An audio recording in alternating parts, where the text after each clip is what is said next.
Le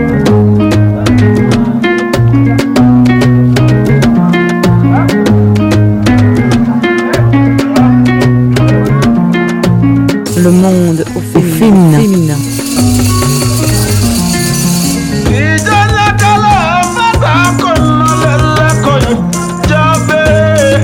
Le monde au féminin.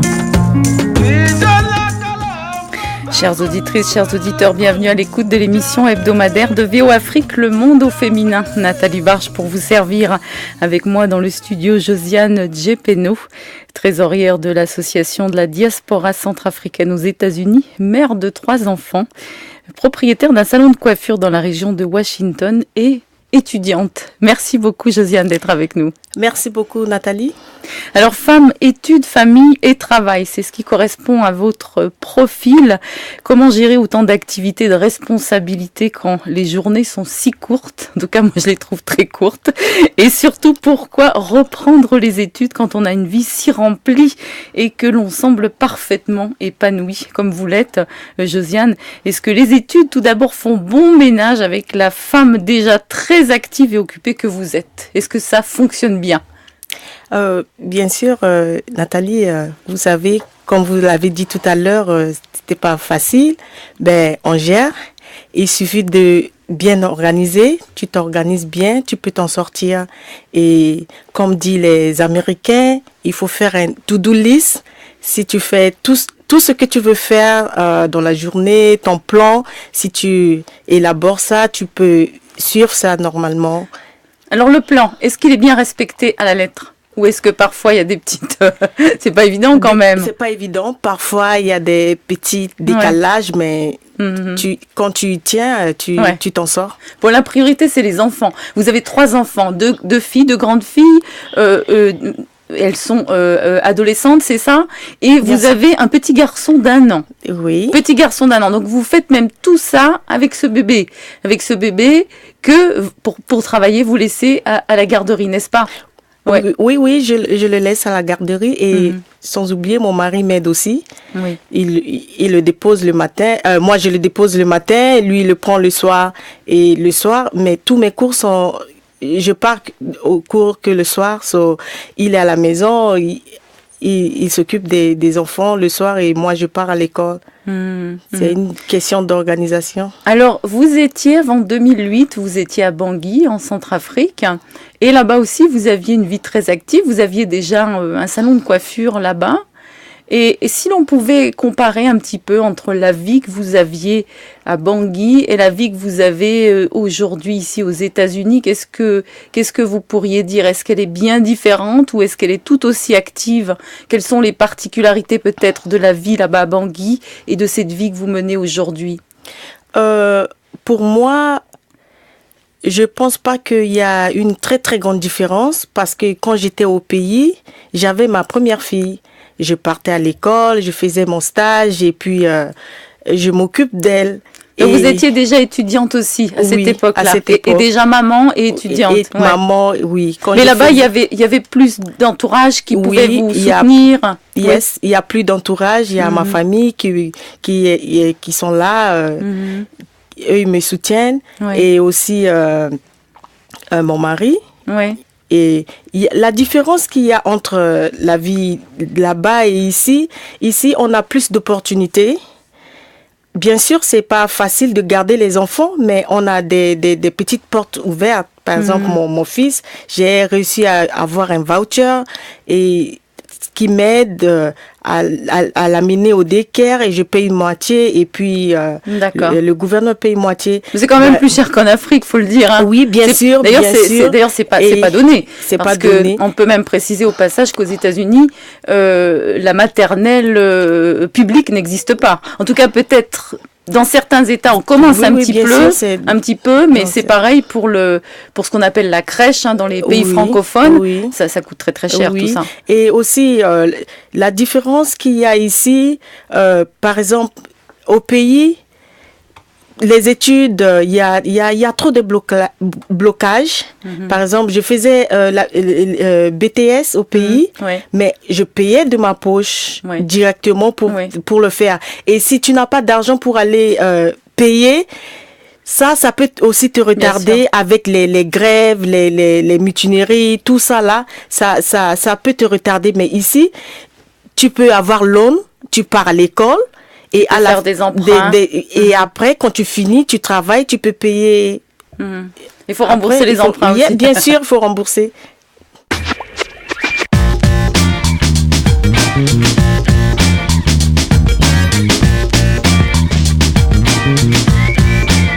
C'est dans la presse.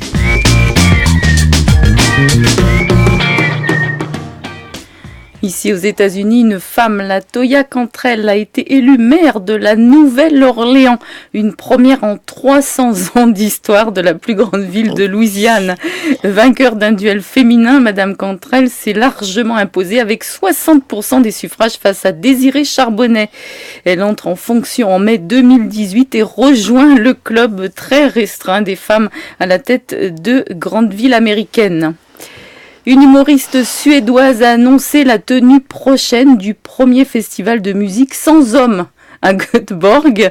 Emma Knickare, je ne sais pas si je prononce correctement ce nom, a lancé ce projet après l'annulation de l'édition 2018 du festival de musique de Bravalla à la suite d'une série de plaintes pour agressions sexuelles lors des précédentes éditions.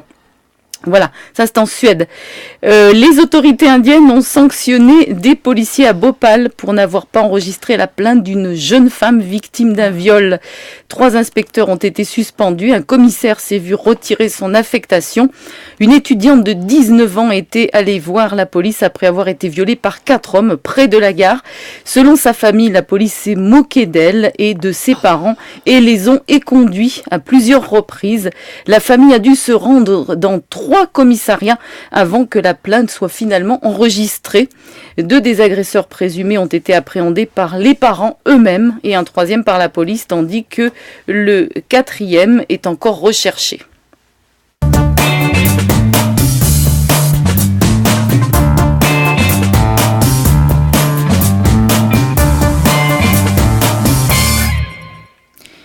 Josiane Gepeno, grand merci d'être avec nous dans Le Monde au féminin.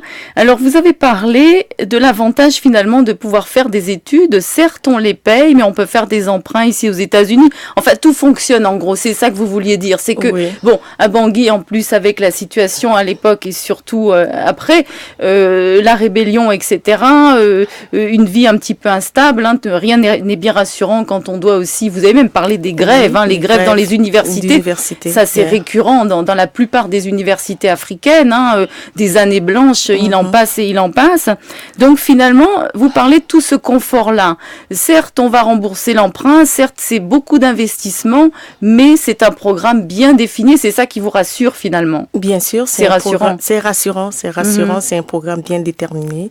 Et si tu tiens, tu vas t'en sortir.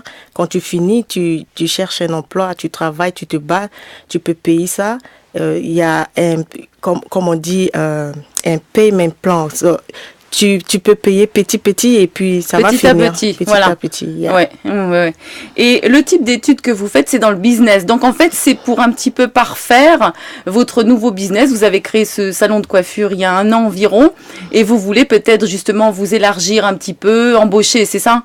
Oui. Je voulais bien rester dans le domaine de business parce que c'est ce que j'aime bien faire et c'est pour cela que je suis en train de faire business management et je compte faire grandir mon business. Et vous sentez que vous avez bien la fibre au niveau commercial, oui? Oui, très très bien. J'ai commencé depuis tout petit. Comme j'étais à l'école primaire, je faisais les petits cacahuètes, je partais à l'école, je vends ça à mes camarades. C'est ça. Et au niveau du business, votre salon de coiffure, c'est une vocation que vous aviez, c'est un choix vraiment délibéré, la coiffure, ou c'est par hasard? Non, c'est pas par hasard. Vous savez, dans la vie, il faut faire ce que tu aimes. Quand tu n'aimes pas quelque chose, tu vas le faire, mais ça ne va pas aller en avant. C'est ça. J'aime la coiffure, c'est ma passion et c'est ce que j'aime faire. Avant, je faisais des travails, mais j'avais décidé de laisser et de faire ce que je veux, ce que j'aime.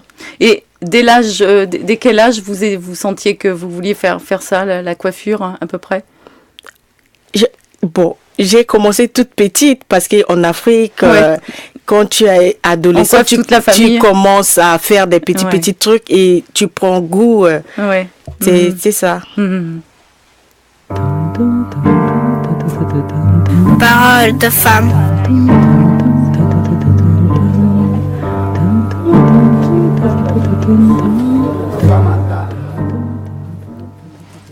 Un décret présidentiel du 20 octobre instaure un contrôle strict des tambours du Burundi, qui sont désormais interdits aux femmes. Alors décidément les pauvres femmes, alors que des groupes de femmes tambourinaires se sont formés ces dernières années. D'autre part, tous les groupes doivent se faire enregistrer au ministère de la Culture et ne pourront se produire en dehors des cérémonies officielles qu'avec une autorisation du ministre. Chaque groupe devra payer une redevance de 500 000 francs par représentation. Cette redevance devient journalière si le groupe va se produire à l'étranger. Notre correspondant Christophe Nkurunziza a tendu son micro à quelques femmes pour des réactions sur l'interdiction qui les concerne. Toute femme qui a joué au tambour à l'école secondaire estime que ce décret présidentiel porte atteinte à l'égalité entre l'homme et la femme. Ce que je peux dire, c'est qu'il y a des fois où on peut aimer le tambour. Par exemple, moi, je suis une femme et j'aime bien le tambour. Ce serait vraiment très difficile pour moi de comprendre que je ne dois pas le faire parce que je suis une fille, parce que je suis une femme. Il y a une discrimination basée sur le genre. Nous sommes dans un monde où il faut respecter les droits de tout un chacun, des hommes et des femmes. Et surtout dans un monde où il faut vraiment améliorer les conditions de vie des femmes. Pourquoi ne pas penser que ça aussi c'est une discrimination? Cette autre femme affirme que le décret présidentiel est contraire à la Constitution. De mon point de vue, je me dis que c'est une discrimination.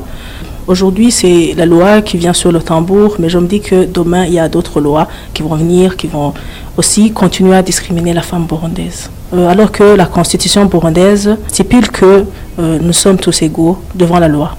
Oui. C'était un extrait du reportage de Christophe Nkurunziza sur les tambours burundais que vous pouvez retrouver sur voaafrique.com.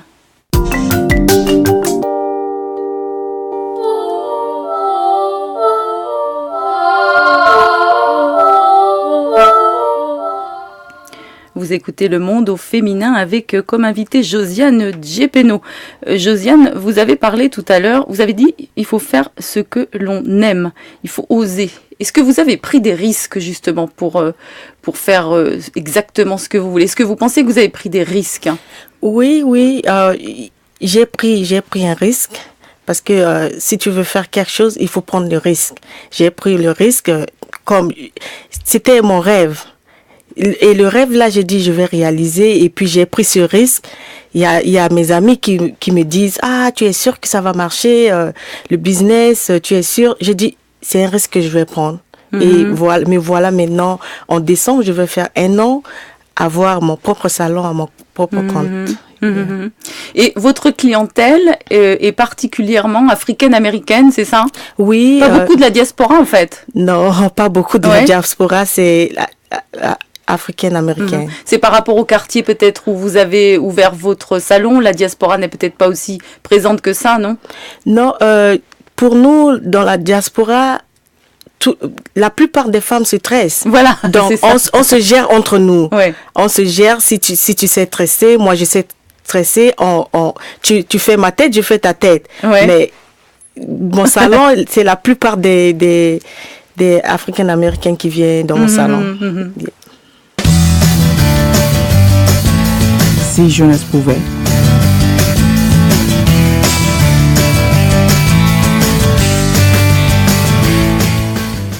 Dans certains camps de réfugiés soudanais de l'Est du Tchad, des parents d'élèves refusent d'intégrer le curriculum tchadien, à l'exemple du camp d'Amnabak dans la région de Wadi-Fira, où s'est rendu notre correspondant à l'occasion d'une mission gouvernementale visant à sensibiliser les familles sur l'intégration du système scolaire du pays. Le reportage d'André Kodmadingar.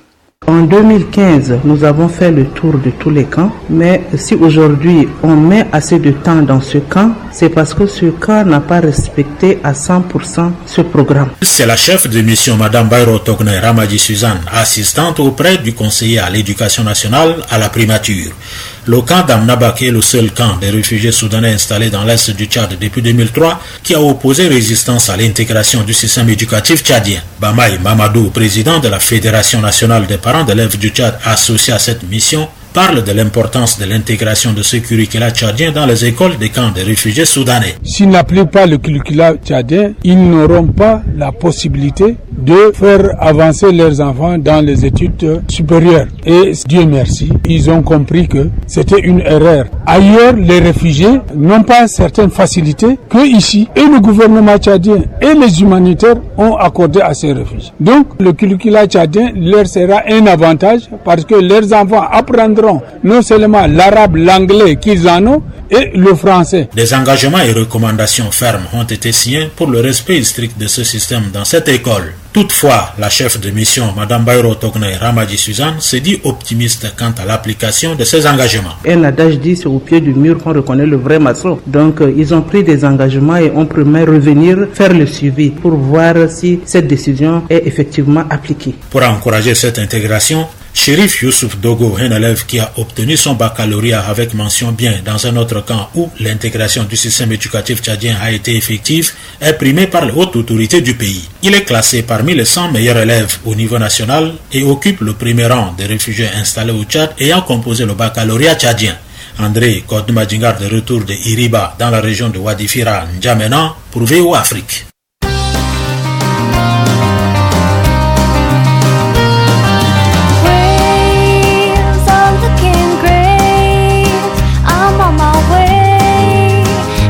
Mais oui, et si la jeunesse pouvait.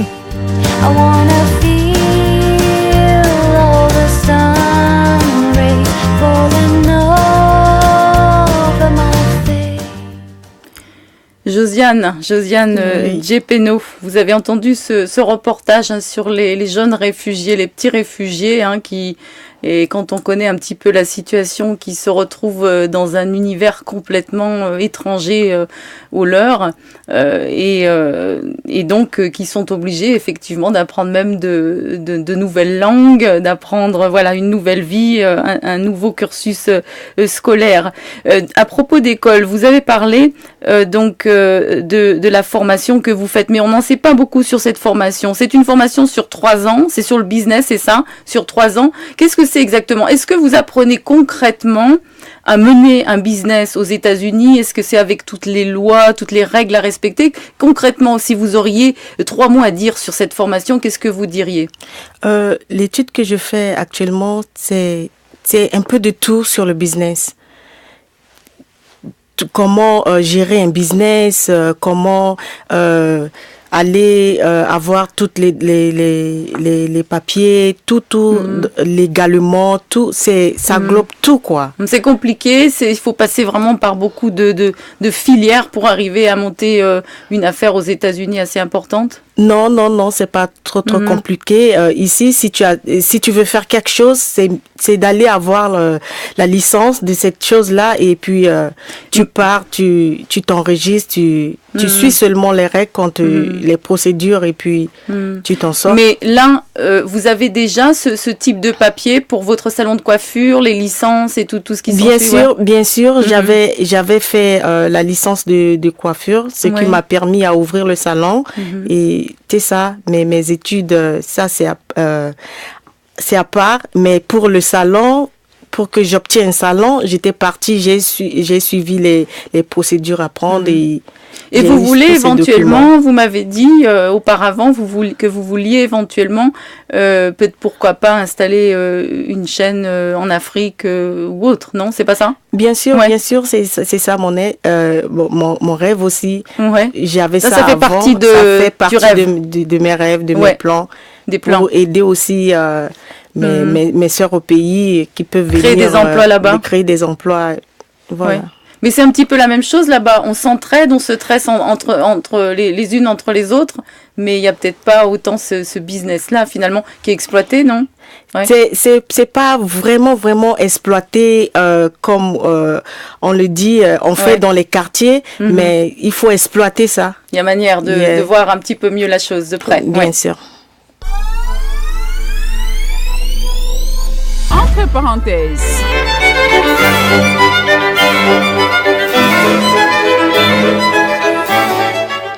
Les cocottes de fabrication artisanale à base d'aluminium sont très populaires à Yaoundé, où les commandes abondent. Ainsi, des centaines de personnes s'activent au quotidien sur un site marécageux pour la fabrication des fameux ustensiles de cuisine.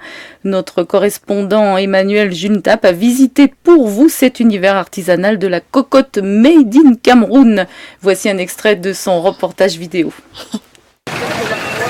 Le marché Mokolo à Yaoundé. Des cocottes en aluminium fabriquées localement sont exposées dans des entrepôts, avec parfois quelques touches de fantaisie des fabricants ingénieux. Les clients ne manquent pas, les femmes en raffolent. Même les plus âgés gardent des cocottes en aluminium made in Cameroun, de bons souvenirs culinaires. J'aime les cocottes parce que ça ne se casse pas vite et ça cuit vite la nourriture. Et combien connaissent les secrets de fabrication de cet ustensile de cuisine tant prisé? Au lieu dit Mokolo au lobby à Yaoundé, de part et d'autre d'une allée répugnante, sur un site marécageux, sont implantés les ateliers de cocottes en aluminium, ateliers qui ne payent pas de mine.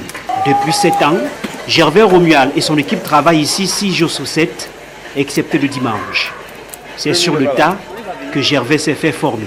Pour faire une marmite, il faut payer de l'aluminium d'abord, pour venir avoir son pot, faire fondre l'aluminium à l'intérieur du pot. Lorsque l'aluminium a fondu, puisque vous savez que c'est à un degré qui peut déjà sortir l'épaisseur d'une petite marmite, on entre maintenant à l'intérieur. Et à l'intérieur, maintenant, il y a les moules, les marmites.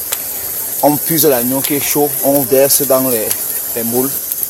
Et après quelques minutes, on décale, on sort la marmite. Des moules à cocotte à même le sol, mais aussi de la terre mélangée à de la poussière, utilisée pour donner la forme voulue aux couvercles et marmites en fabrication à l'aide de matériel quasi rudimentaire. Taloche, la louche, le tuyau, une paire de chaussettes pour mettre la poudre et un tampon pour donner le décor au couvercle et la bague. Pour fabriquer une cocotte, le jeune homme doit utiliser toute sa force musculaire et le résultat est toujours satisfaisant. Une cocotte peut sortir du moule. La prochaine étape se déroule non loin de son atelier. Elle consiste aux finitions. Limer et lisser la cocotte. Et oui, on vous a mis l'eau à la bouche dans cet extrait vidéo d'Emmanuel Juntap. Alors, si vous souhaitez savoir comment lisser la cocotte, rendez-vous sur voaafrique.com pour apprécier le reportage en images.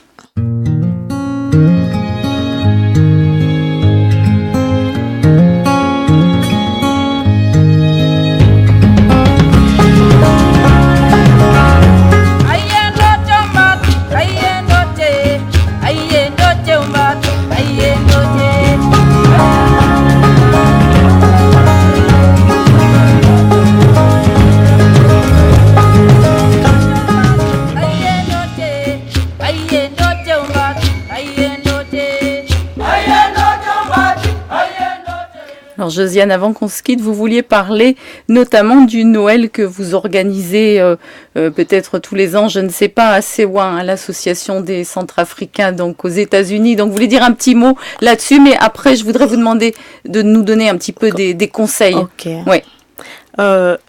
L'association Sewa organise l'arbre de Noël pour les enfants et c'est la première fois qu'on le fait parce que depuis on ne fait que penser au pays et on doit aussi penser à nos enfants pour cette année. Ouais. C'est pour cela qu'on a organisé l'arbre de Noël le 22 décembre pour donner des petits cadeaux aux enfants. C'est bien, c'est bien. Ouais. Et le conseil que je voulais donner aux dames qui pourraient vous écouter, qui voudraient poursuivre leurs rêves comme vous. Ouais. Oui, conseil que je vais donner, si tu as un objectif, si tu fixes un objectif, tu vas l'atteindre.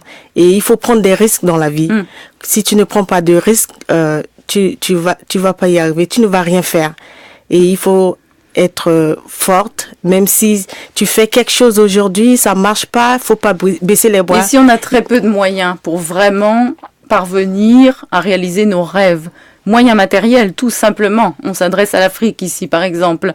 On fait appel aux autres. Il faut oser un petit peu demander l'aide des autres, le soutien des autres. Bien sûr, comme on dit, il y a un adage qui dit seulement un seul bras ne peut rien faire. Si tout le monde se regroupe, on peut faire quelque chose. Si tu as un projet, si tu sais que tu ne peux pas réaliser toi seul, il faut s'accrocher à quelqu'un. Peut-être ton rêve là va se réaliser. Josiane Djepeno, un grand merci, d'avoir participé à cette émission Le Monde au féminin. Un grand merci également à Joselle Morissin à la production et à Wagner Robert également à la production et bien sûr à nos très chers auditeurs, nos très chères auditrices. À très bientôt. Au revoir. Arrête.